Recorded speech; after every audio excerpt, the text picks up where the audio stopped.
Ted Williams wrote a book called The Science of Hitting. And in The Science of Hitting, he's got a diagram, shows him at the plate. And he's got the strike zone divided into 77 squares, each the size of a baseball. And he says, if I only swing at pitches in my sweet zone, which he shows there, and he has what his batting average would be, which is 400. If he had to swing at low outside pitches, but still in the strike zone, his average would be 230. He said the most important thing in hitting is waiting for the right pitch. Now, he was at a disadvantage because if the count was 0-2 or 1-2 or so on, even if that ball was down where he was only going to bat 230, he had to swing at it. In investing, there's no called strikes. People can throw Microsoft at me and, you name it, any stock, General Motors, and I don't have to swing.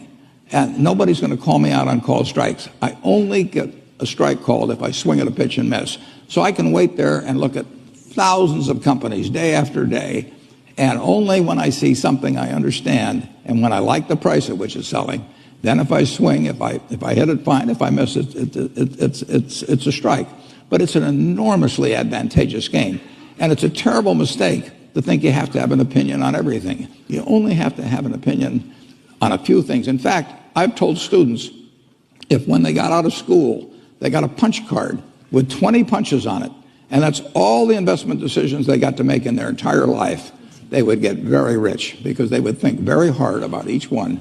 And you don't need 20 right decisions to get very rich. 4 or 5 will probably do it over time.